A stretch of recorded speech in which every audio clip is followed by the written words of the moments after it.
రాష్ట్ర ప్రజలను తప్పుదోవ పట్టించడమే వైసీపీ లక్ష్యమని మంత్రి గొట్టిపాటి రవికుమార్ అన్నారు.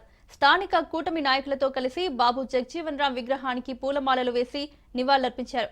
అనంతరం వైసీపీ పార్టీపై తీవ్ర విమర్శలు చేస్తూ గడిచిన 5 సంవత్సరాల కాలంలో 9 సార్లు కరెంటు ఛార్జీలు పెంచిన ఘనత జగన్మోహన్ రెడ్డి ప్రభుత్వానికి మాత్రమే దక్కుతుందని మంత్రి రవికుమార్ ఎద్దేవా చేశారు.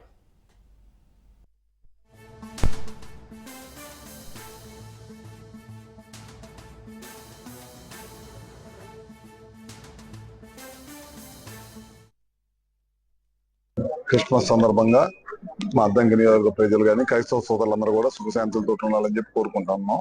ఈ ప్రభుత్వం అధికారంలోకి వచ్చిన తర్వాత అన్ని కార్యక్రమాలు మంచి కార్యక్రమాలు చేస్తున్నాం. కులాలకు మతాలకు అతీతంగా ఈ ప్రభుత్వం పనిచేస్తుంది.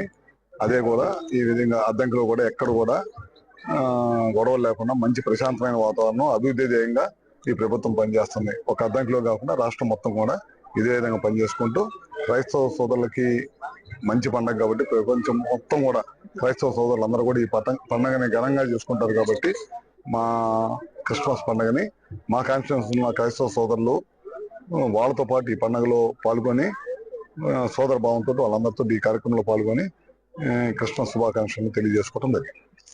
ఈ పత్రిక అనేది అది అబద్ధాలతోటి కుట్రలతోటి స్థాపించిన పత్రిక. దానికి 24 గంటలు కూడా ఏదో ఒక ప్రభుత్వం చేసే మంచి కార్యక్రమాలన్నిటి కూడా చెడుగా ప్రజలకు చూపించే పనిలోనే ఉంటుందన్నమాట. కొన్ని పత్రికలు కొన్ని పార్టీలు ఇవాళ ప్రభుత్వం అధికారంలోకి వచ్చిన తర్వాత వాళ్ళు 9 సార్లు విద్యుత్ ఛార్జీలు పెంచారు. మొట్టమొదటిసారి ట్రోప్ ఛార్జీలో 13 పైసలు తగ్గించాం.